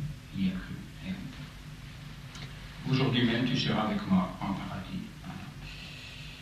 Alors ce paradis-là dont il parle, sans doute, n'est-ce pas encore le paradis, le vrai paradis, sans dire le paradis final, mais c'est le séjour des morts, hein, celui qui servait un petit peu de lieu d'attente avant l'ouverture du paradis, car il est évident que le premier à rentrer au paradis, ce sera notre Seigneur. C'est bien la moindre des choses quand même. C'est lui qui rentrera au paradis le premier et qui ouvrira le paradis et pour tous ceux qui attendaient, tous les justes de l'Ancien Testament, y compris ce bon larron. Donc aujourd'hui, eh bien, il va aller au paradis, il y a le saint d'Abraham, ce qu'on appelle les enfers, ces enfers auxquels notre Seigneur va descendre après sa mort, où attendaient les âmes des justes, hein, en attendant que le paradis soit ouvert. Hein.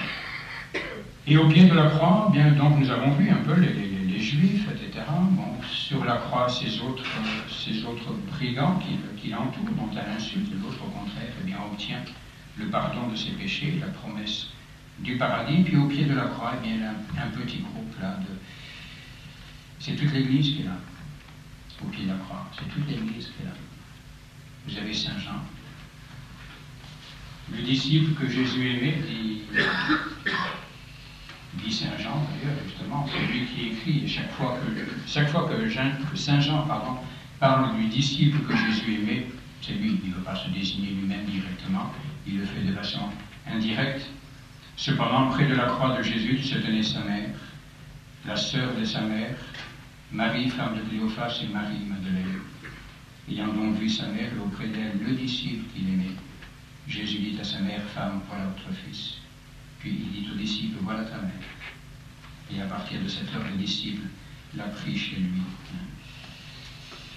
C'est là la troisième parole de notre Seigneur sur la croix. Et vous voyez, les trois premières paroles de Jésus-Christ, eh bien, ont trait à quelqu'un d'autre qu'à lui.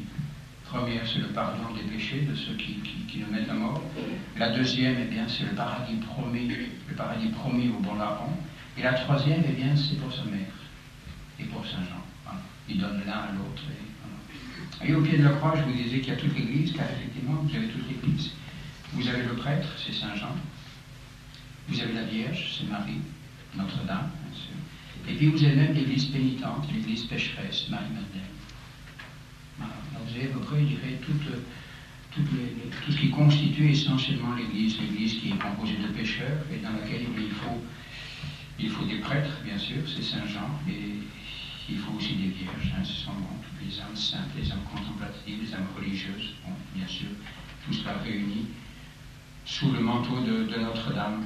Et là, c'est toute l'Église qui est donc représentée au pied de la croix. Alors bien sûr, il y a plus de femmes que d'hommes. Là, c'est une vieille tradition dans l'Église. Et même dans l'histoire de l'humanité. Les hommes font toujours les figaro. Enfin bon, voilà. Et au pied de la croix, il y avait un homme, quand même. Attention, il ne faut pas dire qu'il n'y en avait pas. Il y avait quand même un évêque, vous voyez. Alors bien sûr, certains comparaient un petit peu cet évêque à d'autres évêques ou à un autre évêque que nous avons connu, qui effectivement était tout seul, lui aussi, peut-être au calvaire, au pied de la croix. Bon, alors ce sont des applications que nous pouvons faire, bien sûr, ça n'est pas défendu. Voilà, donc ce petit groupe qui était là vraiment, semble-t-il, au pied de la croix, le plus près possible au moins de la croix qu'ils pouvaient approcher, car les soldats gardaient le lieu du supplice, ils s'empêchaient que l'on puisse approcher de trop près, mais enfin, sans doute était-il là, comme à portée de regard de notre Seigneur, et notre Seigneur, donc, eh bien, dans son agonie, baisse les yeux vers sa mère, et bon, Dieu seul sait ce qui a pu se passer à ce moment-là entre elle et lui. Un fils crucifié sur la croix qui regarde sa mère qui le regarde, sa mère qui est debout là au pied de la croix. Nous chantons Stabat, Stabat. Elle tenait debout, je se tenais debout. Avec force la Vierge. Quelle femme, c'est vrai, c'est quelque chose, trop souvent. On se représente Notre-Dame un peu comme, vous voyez, un peu comme ça, toute tendre, toute molle, toute douce. Bon, c'est vrai, elle était douce, sans doute, certainement très douce, mais très forte également. Trouvez-moi, vous avez, ça n'existe pas, bien sûr, mais des femmes capables de rester debout comme ça devant un tel spectacle, une telle souffrance au fond de leur âme, de leur cœur, mais la femme forte, vraiment une foi extraordinaire, une espérance.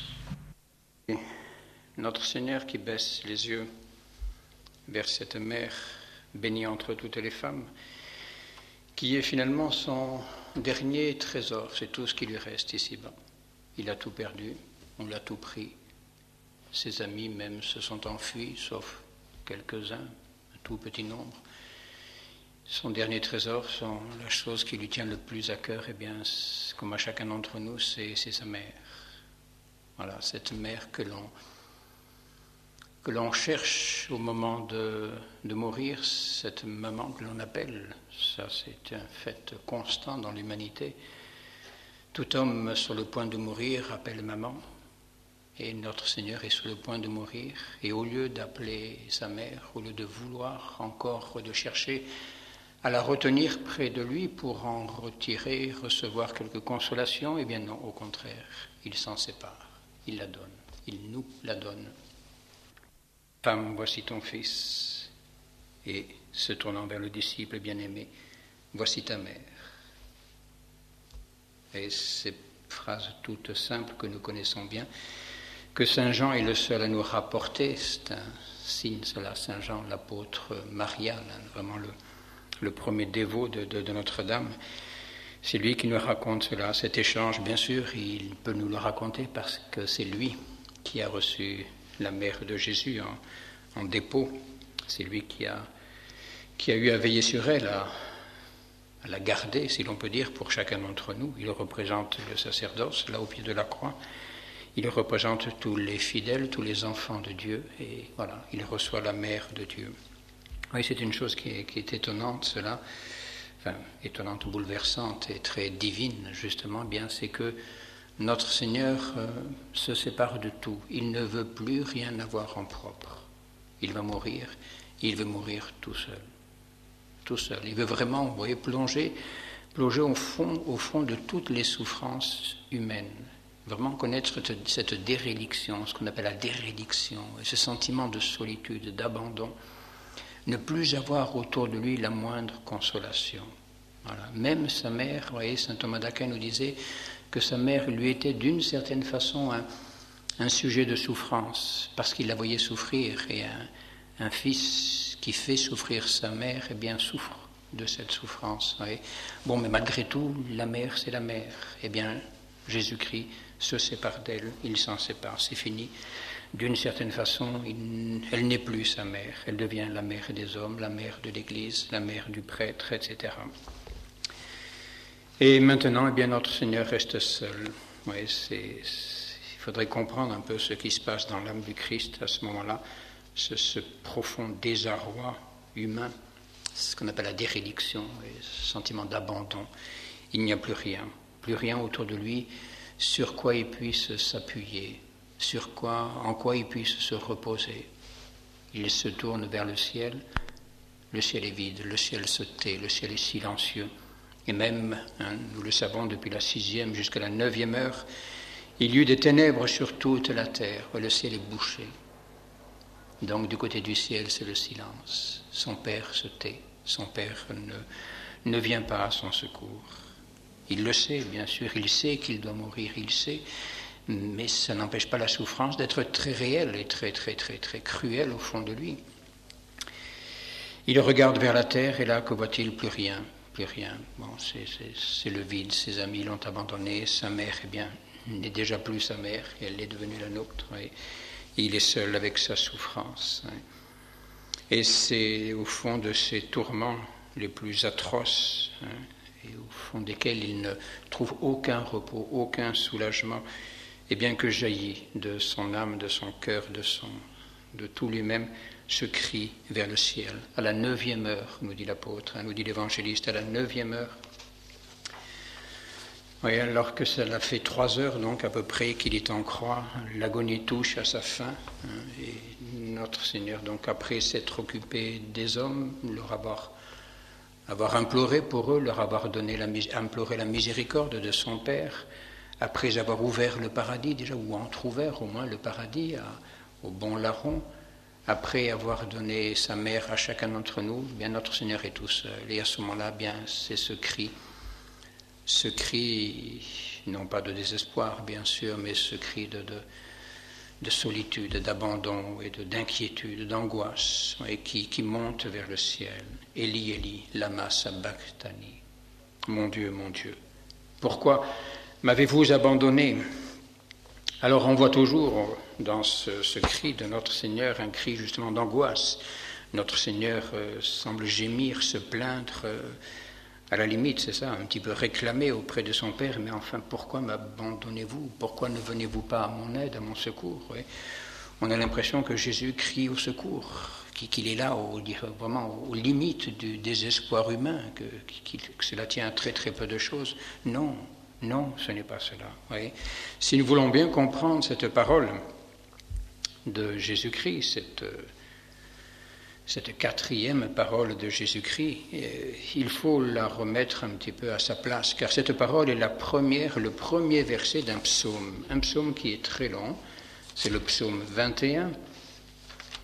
le psaume 21 qui a 32 versets, psaume 21, qui est un psaume magnifique. Alors bien sûr, qui commence justement par ces de longues paroles de gémissement, de lamentation, de désolation, c'est vrai, mais qui s'achève dans un cri de joie, un cri d'espérance, un cri de confiance, un cri même de triomphe. Et ce psaume est très beau. Et certains auteurs pensent que Jésus-Christ, sur la croix, ne s'est pas contenté de dire le premier verset. Certains pensent que même il aurait, d'une certaine façon, un petit peu, récité le psaume en son entier. Donc ça a dû prendre un certain temps. Mais de toute façon, même s'il n'a pas récité tout le psaume, ce qui est possible aussi, malgré tout, son état de souffrance justifierait tout à fait. Ce premier verset suffit tout à fait. Parce que les Juifs qui étaient là connaissent la Bible. Ils connaissaient parfaitement la loi et les prophètes. Ils pouvaient les réciter par cœur, tous ces psaumes. Ils les récitaient sans cesse. C'était toute leur prière. Étaient enfermés dans ces psaumes. Donc ce psaume, ils le connaissaient.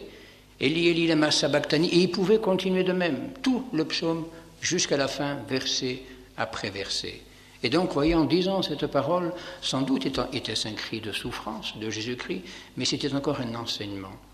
Jésus-Christ disait à ceux qui étaient au pied de la croix, lisez donc les Écritures, scrutez les Écritures et vous comprendrez qui je suis. Vous comprendrez que j'étais annoncé depuis longtemps, car ce psaume 21, il est de David. Il est de David, donc ça fait près de 1000 ans qu'il est composé, et ce n'est pas quelque chose de nouveau, d'improvisé pour l'occasion. Non, tout est prédit, tout est prévu. Et tout spécialement, justement, la passion de notre Seigneur. Et si nous lisons quelques versets de ce psaume, « Mon Dieu, pourquoi m'as-tu abandonné? Je gémis et le salut reste loin de moi. Mon Dieu, je crie pendant le jour et tu ne réponds pas. La nuit et je n'ai point de repos, et pourtant tu es saint, tu habites parmi les hymnes d'Israël, etc. » Et moi je suis un ver et non un homme, l'opprobre des hommes et le rebut du peuple. Voilà, c'est exactement ce qu'est devenu notre Seigneur, que déjà décrivait David 1000 ans à l'avance. Et là, c'est ces versets qui disent ce qui vient de se passer, l'attitude des Juifs au pied de la croix. Tous ceux qui me voient se moquent de moi. Ils ouvrent les lèvres, ils branlent la tête en disant qu'ils s'abandonnent à Jéhovah, qu'il le sauve, qu'il le délivre puisqu'il l'aime. Voyez ? C'est ce que les Juifs disaient quelques instants avant. Exactement. Voyez ? Les Juifs eux-mêmes ont réalisé la prophétie de David, mais ils n'ont pas compris. Ils ne se sont pas reconnus. C'est terrible cet aveuglement quand même. Terrible. Voyez ? Ne t'éloigne pas de moi, car l'angoisse est proche et personne ne vient à mon secours. Autour de moi sont de nombreux taureaux, les forts de Basan m'environnent, etc. Je suis comme de l'eau qui s'écoule et tous mes os sont disjoints. Mon cœur est comme de la cire, il se fond dans mes entrailles. Ma force s'est desséchée comme un tesson d'argile et ma langue s'attache à mon palais. Et c'est pourquoi quelques instants après, il va dire « j'ai soif ». Vous voyez, cette langue, cette gorge qui est sèche, desséchée par la soif, sans doute par la souffrance. Tu me réduis à la poussière de la mort, car des chiens m'environnent. Ça n'a pas dû leur plaire, ça, évidemment. Une troupe de scélérats rôde autour de moi. Ils ont percé mes mains et mes pieds. Je pourrais compter tous mes os. Eux, ils m'observent, ils me contemplent. Ils se partagent mes vêtements. Ils tirent au sort ma tunique. Et toi, Jéhovah, ne t'éloigne pas. Vous voyez, tout est décrit, tout était annoncé, et tout vient de se dérouler devant les yeux des Juifs. Ils n'ont pas compris. Vous voyez, donc il y a cette première partie dans le psaume, qui effectivement est une partie donc, de désolation, de plainte, de gémissement. Mais alors la finale, ensuite, à partir du verset 23, pratiquement, au contraire, là, le ton change radicalement. Vous voyez, bon, après avoir décrit un peu sa désolation, bien c'est un cri de confiance, un cri d'espérance, un cri de victoire même, qui jaillit de l'âme du psalmiste et de l'âme de Jésus-Christ. Alors j'annoncerai ton nom à mes frères, et au milieu de l'assemblée, je te louerai. Vous qui craignez Jéhovah, louez-le, vous tous, postérité de Jacob, glorifiez-le, révérez-le, etc. Car il n'a pas méprisé, il n'a pas rejeté la souffrance de l'affligé, il n'a pas caché sa face devant lui, et quand l'affligé a crié vers lui, il l'a entendu. Confiance. Oui, je gémis, je crie vers lui, mais il m'entend et il viendra à mon secours. Et grâce à toi, mon hymne retentira dans la grande assemblée. Les extrémités de la terre se souviendront et se tourneront vers Jéhovah, et toutes les familles des nations se prosterneront devant sa face. Car à Jéhovah appartient l'empire, il domine sur les nations, les puissants de la terre mangeront et se prosterneront. Devant lui s'inclineront tous ceux qui descendent à la poussière, ceux qui ne peuvent prolonger leur vie, la postérité les servira, etc. Oui. Triomphe final, souffrance actuelle, mais ensuite triomphe final. Oui, très beau psaume. Qui est prophétique, bien sûr, mais qui, malheureusement, bien, n'a pas suffi à ouvrir les yeux, les oreilles, les cœurs des Juifs qui étaient là et qui se moquaient, qui continuaient à se moquer de notre Seigneur. Oui, donc notre Seigneur, petit à petit, s'enfonce dans sa souffrance. Oui, bon, là. Et nous avons ensuite cette cinquième parole, sur laquelle, bien sûr, tous les auteurs spirituels s'étendent en commentaire, cette parole très simple, un seul mot en latin, sitio, j'ai soif.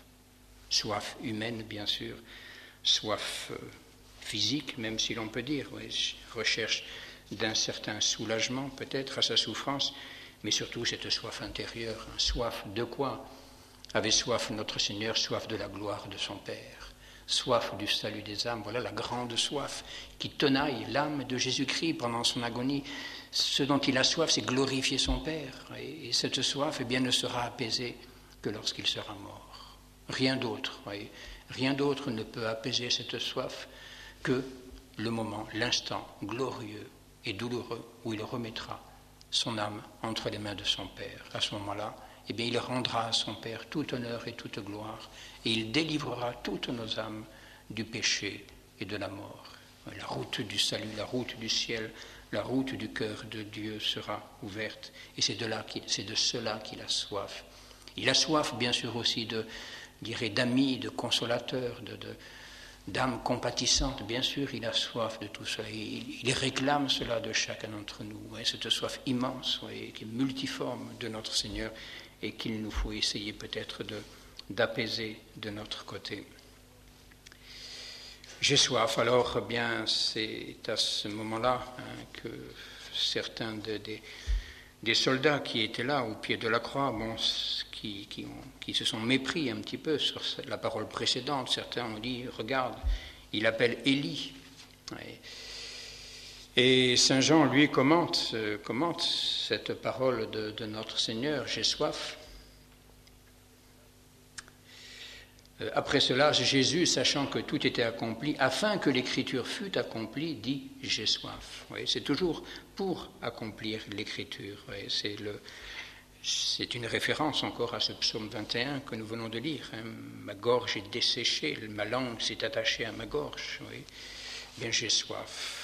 Et d'autres, à ce moment-là, un soldat, ému de compassion, ému de pitié, accourant, prit une éponge et la remplit de vinaigre, et l'ayant attachée à un roseau, lui donnait à boire. Mais les autres, veulent l'en empêcher. Laisse, voyons si Élie viendra le délivrer. C'est cette méchanceté jusqu'au bout. C'est affreux, ça, vraiment, voilà. Il est sur le point de mourir, il va rendre l'âme dans quelques instants, vraiment. C'est clair, la chose est tellement proche. C'est un dernier soulagement que l'un d'entre eux veut lui apporter. Eh bien, les autres, non, veulent l'en empêcher. Non. Voyons un petit peu si Élie viendra le délivrer de cette dérision qui va poursuivre notre Seigneur jusqu'à la fin. Et effectivement, la fin approche. Sixième parole de Jésus-Christ. Sixième parole, quand Jésus eut pris le vinaigre, il dit « Tout est accompli, consummatum est ». Voilà. J'ai achevé l'œuvre que vous m'aviez donnée à faire. Cela nous ramène à cette prière sacerdotale après la scène, puisque la scène, c'est déjà le calvaire anticipé. Il est normal que nous ayons une certaine correspondance entre les deux.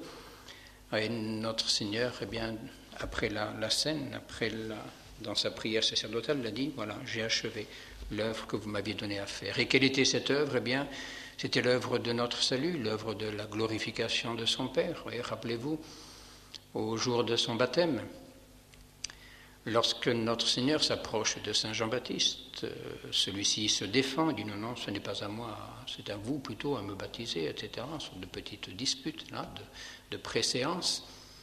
Et notre Seigneur lui a répondu, laisse pour l'instant, il nous faut accomplir toute justice. Voilà, ça c'était la parole qui a inauguré le ministère de Jésus-Christ, il nous faut accomplir toute la justice. Et bien maintenant, ça y est, la chose est faite, toute la justice est accomplie, toute la gloire qui est due à son Père lui est rendue par ma mort, par la mort du Christ. Eh bien, tout honneur et toute gloire sont rendus à son Père. Oui, tout est accompli. C'est fini. Et donc un peu plus tard, eh bien, peut-être dernier mouvement, dernière ultime parole de notre Seigneur. Père, je remets mon esprit entre tes mains. In manus tuas commendo spiritum meum. Puis, il abaissa la tête, il rendit l'esprit.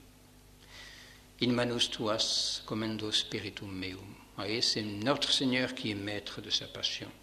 C'est à l'instant, au moment même qu'il l'a choisi, lui-même, eh bien, qu'il détache, si l'on peut dire, son âme de son corps pour la remettre entre les mains de son Père, puisque tout est accompli. Son âme n'a plus rien à faire ici-bas dans ce corps peut être abandonné à la mort. Oui. Et cette âme sainte, cette âme toute pleine de Dieu, cette âme qui est l'âme de Dieu, si l'on peut dire d'une certaine façon, cette âme qui est toute emplie de charité et de désir, de soif de la gloire de Dieu, eh bien cette âme, il la remet entre les mains de son Père. Oui. C'est une très belle parole, nous la disons tous les soirs, que lorsque nous chantons les complis. In manus tuas commendo spiritum meum. Oui, chaque soir, voilà, avant de nous retirer, nous remettons, nous confions à la garde de Dieu notre âme, cette âme dont nous espérons qu'elle a été bonne, qu'elle a bien travaillé, qu'elle a bien œuvré, qu'elle a bien prié pendant cette journée. Eh bien, nous la reposons entre les mains de Dieu pour la nuit. Voilà, puis le lendemain matin, bien, on essaiera de repartir comme il convient. Oui, c'est très beau ça, ce verset que nous disons tous les soirs, et il faudrait que nous le disions dans ces mêmes dispositions de Jésus-Christ. Voilà, j'ai achevé l'œuvre que vous m'avez donnée à faire. Ma journée a été ce que vous vouliez qu'elle soit. Alors, ben voilà, je remets mon âme entre vos mains. Et il a baissé la tête, et c'est la mort. Donc il rend l'âme. Et il y a un autre... les versets sont un petit peu... Les récits de la mort du Christ sont un petit peu différents. Chaque apôtre complète, chaque évangéliste complète l'autre. Et c'est Saint Luc qui nous rapporte cette parole. Père, je remets mon âme entre vos mains. Mais les autres évangélistes, pas Saint Jean, mais Saint Matthieu et Saint Marc, eux, ont une formulation un petit peu différente. Jésus, poussant de nouveau un grand cri, rendit l'esprit. Ou bien Jésus, ayant poussé un grand cri, expira. Un grand cri. Alors ce cri qu'a poussé notre Seigneur, est-ce que c'est la même chose que cette dernière parole? Est-ce que c'est autre chose? À la limite, peu importe. Mais ce qui est très, très éclairant, et Saint Thomas d'Aquin va nous commenter un petit peu la chose, c'est le fait du grand cri. Grand cri. Vous voyez ce qu'il dit ici? On peut traduire cela d'une autre façon. Vous voyez, certains auteurs traduisent Jésus jetant un cri d'une voix forte, rendit l'esprit. Donc ce qui est étonnant, c'est cette force que l'on trouve chez un agonisant, chez un mourant. Vous voyez, après tout ce qu'il a connu depuis presque une journée, depuis 24 heures, ces souffrances, qu'il trouve encore en lui, bien de quoi pousser un grand cri. Bien, voici ce que dit saint Thomas. Deux choses, vous voyez, qu'il relève dans ce grand cri. Le Christ, pour montrer que la passion qu'il souffrait ne lui enlevait pas la vie par violence, conserva sa nature corporelle dans toute sa force, pour bien montrer qu'il était maître de sa vie. Il a voulu garder toute sa force à sa nature. De manière qu'étant à l'extrémité, il poussa un très grand cri, selon ce que l'on compte parmi les autres miracles qui ont accompagné sa mort. Oui, c'est un miracle, ce grand cri. Ce ne sera pas le dernier miracle de notre Seigneur, mais c'est un miracle très, très étonnant et qui, effectivement, aura des effets immédiats sur ceux qui entourent la croix. Oui. Comme il conserva par sa volonté sa nature corporelle dans toute sa vigueur jusqu'à la fin, de même, quand il le voulut, elle succomba immédiatement au mauvais traitement qu'elle avait reçu. Personne ne me prend la vie, mais c'est moi-même qui la donne. Voyez, par ce grand cri qu'il pousse, notre Seigneur manifeste qu'il a encore en lui toute sa vigueur, toute la vie dont il peut jouir. Voyez, et que le fait de rendre l'âme, eh bien, c'est un acte libre, c'est un acte personnel, c'est lui qui rend son âme et personne ne la lui prend. Donc il affirme encore là, il clame sa souveraineté et sa divinité. C'est un miracle, ce cri. Ou encore, ouais, un autre texte dans les opuscules de saint Thomas d'Aquin, il était au pouvoir du Christ de rendre permanente à son gré l'union de son âme avec son corps ou de s'en séparer, comme il le voulait. Il est maître de la vie. Le centurion, présent au crucifiement du Christ, comprit cet indice de la puissance divine lorsqu'il le vit pousser en expirant un cri qui montrait évidemment qu'il ne mourrait pas comme les autres hommes par une défaillance de la nature, car les hommes ne peuvent rendre l'âme en poussant des cris, puisque dans ce moment suprême, ils peuvent à peine produire en palpitant un léger mouvement de langue. C'est pourquoi le Christ, par ce cri qu'il poussa en expirant, a manifesté en lui la puissance divine, et c'est pour cette raison que le centurion s'écria, cet homme était vraiment le Fils de Dieu. Voyez, et il est vrai que quelqu'un qui meurt, bon, peut-être avant la mort, gémit-il, peut-être même peut-il pousser des cris, mais au moment même de rendre l'âme, toutes les forces humaines sont anéanties, il n'y a plus en lui de quoi pousser un grand cri. Et pourtant, c'est ce qu'a fait notre Seigneur. Donc il n'est pas mort par une nécessité naturelle, il n'est pas mort par une défaillance de la nature, mais il est mort parce qu'il a voulu. Et gardant toute sa vigueur, donc il a pu pousser ce grand cri, et c'est ce grand cri qui précisément a touché l'âme de ce centurion, et qui provoque, qui en tire justement cet acte de foi. Car la mort du Christ est accompagnée de miracles qui auraient dû suffire encore aussi à ouvrir les esprits des Juifs de Jérusalem. D'abord le voile du temple qui est déchiré pour montrer justement bien que c'en est fini. C'en est fini de la loi ancienne. Le temple n'a plus de raison d'être. Les sacrifices de la loi mosaïque n'ont plus de raison d'être. C'est fini. Le temple peut être détruit, le temple peut être abandonné. Les sacrifices de l'ancienne loi n'ont plus de raison d'être, puisque le sacrifice de la nouvelle loi, le vrai sacrifice, l'unique sacrifice rédempteur vient d'être offert à Dieu. Donc, le voile du temple se déchire, les rochers se fendirent. Rappelez-vous ce que nous disait saint Thomas. Et c'est alors que nous, nos têtes ont du mal à se fendre devant l'évidence. Eh bien, voici que eux, les rochers, se fendent. Les sépulcres s'ouvrirent et plusieurs saints, dont les corps y étaient endormis, ressuscitèrent. Étant sortis de leur tombeau, ils entrèrent après la résurrection de Jésus dans la ville sainte et apparurent à de nombreuses personnes. Et là, c'est une précision qui est importante. Bon, sans doute, les sépulcres se sont-ils ouverts, mais les morts n'ont ressuscité qu'après la résurrection de notre Seigneur. De même que les justes qui étaient au limbe, qui étaient aux enfers, ne vont monter au paradis qu'après l'ascension. C'est notre Seigneur qui doit rentrer le premier au paradis dans le sein de son Père, bien sûr, et les autres attendent et suivent, vont suivre derrière lui.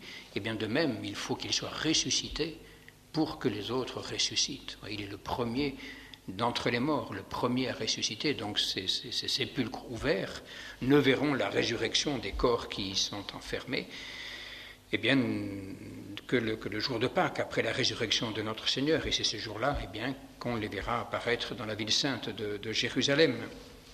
Et les rochers se sont fendus, notamment ce rocher du Calvaire. Alors, moi, je ne suis pas allé à Jérusalem, mais enfin, ceux qui y sont allés ont vu, sans doute, on montre là-bas, dans le rocher du Golgotha, qui est inclus dans la basilique du Saint-Sépulcre, cette paroi rocheuse.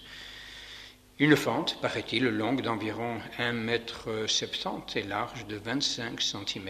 Une fente dans le rocher qui est très, très étrange, anormale, miraculeuse, non naturelle en tout cas, car elle ne va pas dans le sens de la roche, le sens des veines de la roche. Ce n'est pas une fente donc naturelle. Au contraire, elle coupe ses veines, paraît-il, transversalement. Oui. Donc ce n'est pas normal. Elle a été produite par une autre force, oui, que des forces naturelles. Et donc c'est le signe, justement, oui, de cette émotion de la nature au moment de la mort du Christ. Oui. Et puis les autres miracles sont des miracles intérieurs, miracles de conversion, miracles de lumière, hein, notamment.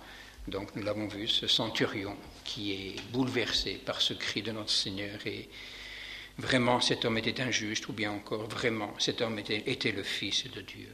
Voilà, centurion donc qui proclame, qui affirme la divinité de celui qui vient de mourir. C'est peut-être un peu tard, mais ça n'est jamais trop tard. Un acte de foi ne vient jamais trop tard tant qu'il vient avant notre propre mort. Et donc espérons que ce centurion a été fidèle à cette reconnaissance de la divinité. Et même les foules qui étaient ici, au pied de la croix, semble-t-il, ont été touchées et émues par tout ce qu'elles avaient vu, tout ce qu'elles avaient entendu, toute cette émotion même de la nature, ouais, les rochers, les sépulcres, tout ça, ce grand cri de notre Seigneur.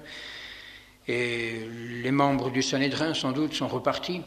Ils sont descendus en ville pour savourer peut-être leur triomphe, et les pauvres gens qui étaient là, eh bien, se retrouvant enfin seuls, délivrés de ces artisans de méchanceté, de ces artisans de malheur, hein, eh bien, retrouvent peut-être un peu leur bon sens, leur simplicité, leur bonté naturelle. Et ils redescendent, nous dit l'Évangile. Ils redescendent en se frappant la poitrine. Toute la foule de ceux qui assistaient à ce spectacle et qui voyaient ce qui se passait s'en retourner en se frappant la poitrine. Voilà, ils ont compris bien qu'il s'était passé des choses grandes, immenses, douloureuses et injustes, et donc un sentiment de culpabilité devant la lâcheté, sans doute, dont ils avaient fait preuve. Sans doute étaient-ils innocents pour une grande part, mais malgré tout, ils n'ont pas été très, très courageux. Il faut voir qu'il ne devait pas être très, très facile de s'opposer à ces princes des prêtres, à ces membres du Sanhédrin très orgueilleux, très forts, très arrogants. Hein. Bon. Et en tout cas, voici donc nos membres du Sanhédrin, justement, qui pensent toujours, bien sûr, au respect de la loi.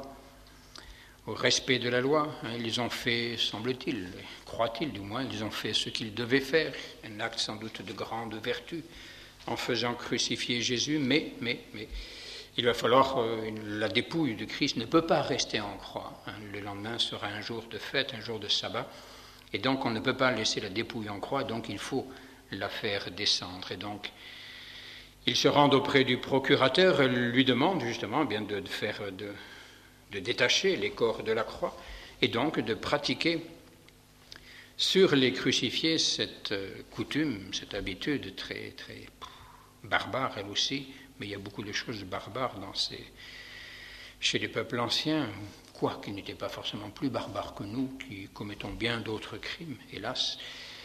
Donc, pratiquer ce qu'on appelait la crurifraxio, c'est-à-dire la rupture des jambes. Vous brisez les jambes. Oui.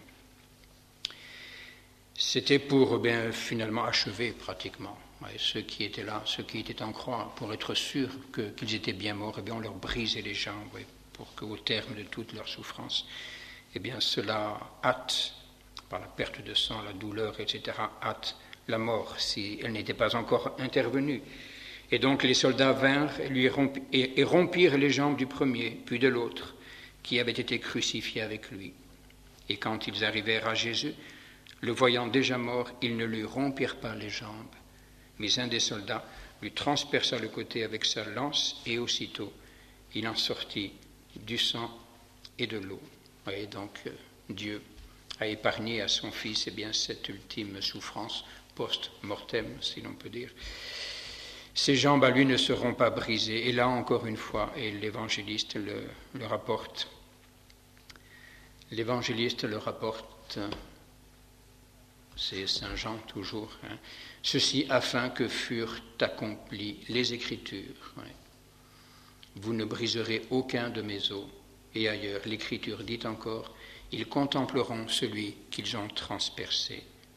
Donc ces os n'ont pas été brisés, et ils regarderont celui qu'ils ont transpercé. Vous avez cela, c'est dans le livre de l'Exode et le livre des Nombres. Et également dans le prophète Zacharie, ces prophéties, donc à réaliser jusqu'au bout, même au-delà de la mort du Christ. Les os ne sont pas brisés et son côté est transpercé, et il en sort du sang et de l'eau, un symbole des sacrements, de toute la vie sacramentelle qui découle dans l'Église et dans nos âmes. Et pendant ce temps-là, il y en a d'autres aussi qui pensent un peu à notre Seigneur, où il n'est pas complètement abandonné. Il y en a d'autres, Joseph d'Arimathie, disciple de Jésus, mais secrètement, par crainte des Juifs. Mais oui, membre du Sanhédrin, comme le bon Nicodème qui était allé voir notre Seigneur au début de son ministère, mais de nuit, toujours par crainte un petit peu. Et donc c'est Joseph d'Arimathie et Nicodème qui viennent ici. Joseph, lui, avait acheté un linceul, alors que Nicodème, lui, il porte un mélange de myrrhe et d'aloès, environ 100 livres. Et donc ils viennent là, au calvaire, et ils prennent le corps de Jésus. Ils avaient bien sûr demandé la permission à Pilate, car les autorités, relativement volontiers, fréquemment, lorsque les condamnés à mort avaient de la famille, abandonnaient les corps des défunts aux membres de leur famille pour qu'ils leur donnent les soins nécessaires après leur mort. Sinon, si les corps n'étaient pas demandés, ils étaient jetés à la fosse commune.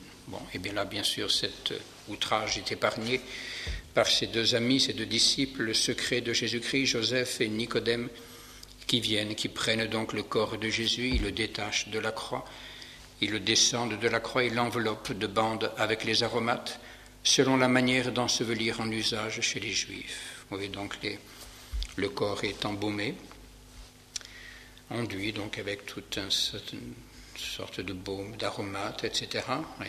Et ensuite, enveloppé dans ce linceul que nous avons encore, bien sûr, quoi qu'en disent certains, que nous possédons encore. C'est peut-être une des plus précieuses reliques que notre Seigneur nous a laissées de lui-même, ce linceul, ce saint-suaire, dans lequel donc il est enveloppé. Et ensuite, on le met au tombeau, ce tombeau tout proche du calvaire, tout proche du Golgotha, dans un jardin, un sépulcre neuf où personne n'avait encore été mis, ce sépulcre creusé dans le roc et que Joseph sans doute avait fait creuser pour lui-même et qu'il va donner pour le repos du corps de notre Seigneur. Et comment se présenter ces sépulcres?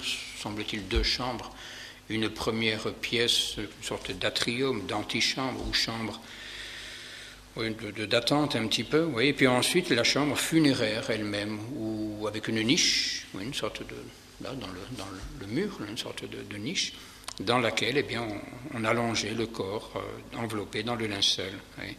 Et le tout était fermé par une grosse pierre circulaire, une pierre lourde bien sûr, un petit peu comme une meule de moulin, qui donc fermait l'issue. Et quand on voulait rentrer, il fallait rouler cette pierre, mais il fallait un certain effort, car elle était très, très pesante. Donc, après avoir déposé le corps de notre Seigneur, il roule une grosse pierre à l'entrée du sépulcre et s'en alla. Et pendant ce temps-là, on retrouve toujours ces femmes, ces saintes femmes, qui, elles, ne peuvent pas se résoudre à abandonner notre Seigneur. Elles ne vont pas rester tout le temps, parce que le sabbat va venir, donc il va falloir qu'elles se retirent, mais elles ne peuvent pas se résoudre à... sans doute il est mort, mais on a l'impression qu'elles sont là, elles ne peuvent pas s'en aller, elles ont du mal à croire à sa mort. Elles l'aiment tellement qu'elles ne peuvent pas imaginer qu'il ne soit pas encore vivant. Et elles ont raison. Et elles ont raison, car il est toujours vivant. Il est mort, bien sûr, il a rendu son âme humaine, il n'a plus de vie humaine, mais il est toujours Dieu. Et dans ce corps inanimé, ce corps sans vie humaine, il y a toujours la vie divine, il y a toujours la divinité.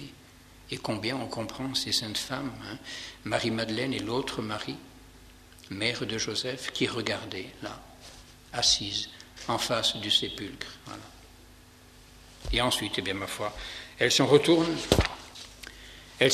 à Jérusalem pour préparer des aromates et des parfums. Et pendant le jour du sabbat, elles se tinrent en repos selon la loi. Voilà, elles sont rentrées chez elles pour préparer ses aromates, pour revenir après le sabbat, pour peut-être compléter, achever encore les rites funéraires, oui, lui donner encore quelques soins, des honneurs supplémentaires. Oui. Et pendant ce temps-là, c'est terrible cet acharnement, jusqu'au-delà de la mort. Oui. Les Sanhédrites, eh bien, sont rentrés. Chez eux, sans doute, célèbrent-ils à ce moment-là le repas pascal avec beaucoup de joie, beaucoup de satisfaction, bien sûr. Ils ont gagné, semble-t-il. Et puis, tout d'un coup, voici une sorte d'inquiétude qui les prend, une sorte de petite fêlure un petit peu dans leur triomphe, là, car ils se souviennent que malgré tout, attention, quand il était encore vivant, il avait prédit que 3 jours après sa mort, il ressusciterait. Aïe, aïe, aïe, attention. Il a déjà fait tellement de choses étonnantes, vous voyez, que on ne sait jamais. Méfions-nous, méfions-nous. Alors que font-ils? Que font-ils? Eh bien, ils vont voir Pilate, ils retournent voir Pilate, le pauvre qui devait commencer à en avoir assez de cette histoire. Bon. Et ils viennent voir Pilate et ils lui donnent un conseil. « Seigneur, nous nous sommes souvenus que cet imposteur, lorsqu'il vivait encore, a dit « Après 3 jours, je ressusciterai. Commande donc que son tombeau soit assuré jusqu'au 3e jour, de peur que ses disciples ne viennent dérober le corps et ne disent au peuple « Il est ressuscité des morts, car ainsi la dernière imposture serait pire que la première. » Oui. Donc cette crainte, et bon, sans doute parmi les membres du Sanhédrin, certains ne croyaient pas à la résurrection des morts. C'était le cas des Sadducéens, par exemple, oui. Mais d'autres, quand même, bon, y croyaient et devaient avoir cette inquiétude. Alors on trouve une sorte de prétexte, voyez, bon, de peur que les disciples ne viennent dérober son corps et ensuite viennent faire croire ou cherchent à faire croire qu'il était ressuscité des morts. Alors, eh bien, voilà, faites garder le sépulcre. Et Pilate, eh bien, cède à leur réclamation en leur laissant simplement le soin de le faire eux-mêmes. Vous avez un corps de garde, allez, prenez vos assurances comme vous l'entendez, faites couler, à la limite, ça. Moi, ça ne m'intéresse plus. Bon, il les laisse faire. Pour lui, ça, tout cela ne l'intéresse plus. Et que font? Vous voyez, jusqu'où ils vont aller tellement ils ont peur. Il est mort, ils ont encore peur de lui, pourtant. Ils s'en allèrent donc, et pour s'assurer du sépulcre, ils en scellèrent la pierre et y mirent des gardes. Oui. Et donc seulement, ils vont garder le Saint-Sépulcre, le sépulcre, donc le tombeau, mais en plus, ils lui mettent les sceaux. Des cachets de cire ou je ne sais trop comment ça se faisait à l'époque. Donc ils vont sceller cette pierre qui est fermée, qui ferme le tombeau. Ils scellent la pierre et ils y mettent des gardes. Et ces gardes qui n'empêcheront rien, car lorsque l'heure sera venue de la résurrection, eh bien, l'âme de notre Seigneur reprendra son corps, lui rendra sa vie et il sortira du tombeau comme il le voudra. Ça, ce ne sera pas pour lui une grosse difficulté. Vous connaissez peut-être la sorte de petit trait d'humour que fera saint Augustin, parce qu'après la résurrection, les Juifs, les membres du Sanhédrin ne sont pas contents du tout et s'en prennent un petit peu aux gardes qu'ils avaient postés là. Et disent, voilà. Eh bien, quel est le conseil qu'ils vont donner à ces gardes? Eh bien, dites que ses disciples sont venus prendre son corps pendant que vous dormiez. Vous voyez un peu l'inconséquence et l'illogisme de la chose, car s'ils dormaient, ils n'ont rien vu. Alors comment peuvent-ils savoir que les disciples sont venus? Puis s'ils dormaient d'abord, ils sont punissables. C'est pas bien de dormir quand on est de garde. Bon, tous ceux qui ont été militaires le savent. Et puis ensuite, si vraiment ils dormaient, ils n'ont rien vu. Bon. Ou bien alors ils ont vu, ils n'ont rien fait. Enfin, de toute façon, ils n'en sortent pas. Ils sont coupables. Voilà un petit peu ces réflexions. Bon, tout cela est bien bref, bien sûr, bien sommaire, chacun d'entre nous de prolonger ces considérations. Mais j'aimerais, pour terminer, sans doute, c'est peut-être un petit peu long, mais enfin, nous avons bien encore 5 minutes, une réflexion, une considération plutôt de la bienheureuse Angèle de Foligno, qui a vu des choses magnifiques. Et elle raconte un peu ses visions, ce qu'elle a vu. Un jour, j'étais à la messe, etc. Et je vis bien de choses. Oui. Je sentis, excusez-moi, m'apparut l'image du Dieu crucifié comme un instant après la descente de croix, le sang était frais et rouge, etc. Le secret de la passion, le secret des tortures de Jésus, le secret de la férocité des bourreaux m'était montré plus intimement dans la douleur des nerfs que dans l'ouverture des plaies, dans le dedans que dans le dehors. Alors je sentis le supplice de la compassion. Voilà ce qui est très beau, la compassion. Et il nous faudrait avoir vraiment des âmes de compassion.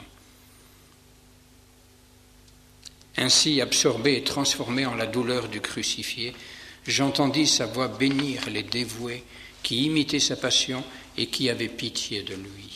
Voyez, ça doit être nous, ça. Voyez, ceux qui imitent sa passion et qui ont pitié de lui, des âmes de compassion. Nous devons être des âmes de compassion. Un chrétien est une âme de compassion. Et voici ce qu'elle a entendu, donc tomber des lèvres de Jésus-Christ. Soyez bénis, disait-il, soyez bénis par la main du Père, vous qui avez partagé et pleuré ma passion, vous qui avez lavé vos robes dans mon sang. Soyez bénis, vous qui, rachetés de l'enfer par les immenses douleurs de ma croix, avez eu pitié de moi. Soyez bénis, vous qui avez été trouvés dignes de compatir à ma torture, à mon ignominie, à ma pauvreté. Soyez bénis, ô fidèle mémoire. Vous qui gardez au fond de vous le souvenir de ma passion, unique refuge des pécheurs, ma passion, vie des morts, ma passion, miracle de tous les siècles, vous ouvrira les portes du royaume éternel que j'ai conquis pour vous par elle. Dans les siècles des siècles, vous qui avez eu pitié, vous partagerez la gloire. Soyez bénis par le Père, soyez bénis par l'Esprit Saint, bénis en esprit et en vérité par la bénédiction que je donnerai au dernier jour. Car je suis venu chez moi, et au lieu de me repousser comme un persécuteur, vous avez offert au Dieu désolé l'hospitalité sacrée de votre amour. J'étais nu sur la croix, j'avais faim, j'avais soif, je souffrais, je mourais, j'étais pendu par leurs clous et vous avez eu pitié. Soyez bénis, ouvriers de miséricorde. À l'heure terrible, à l'heure épouvantable, je vous dirai, venez, venez, les bien-aimés de mon Père, car j'avais faim sur la terre et vous m'avez offert le pain de la pitié. Il ajouta des choses étonnantes, mais ce qui est absolument impossible, c'est d'exprimer l'amour qui brillait sur ceux qui ont pitié. Ô bienheureux, ô béni, suspendu à la croix, j'ai crié, pleuré et prié pour mes bourreaux. Père, pardonnez-leur, car ils ne savent ce qu'ils font. Et qu'est-ce que je ferai? Qu'est-ce que je dirai pour vous qui avez eu pitié, pour vous qui m'avez tenu compagnie, pour vous mes dévoués? Qu'est-ce que je dirai pour vous quand j'apparaîtrai, non pas sur la croix, mais dans la gloire pour juger le monde? Ainsi soit-il.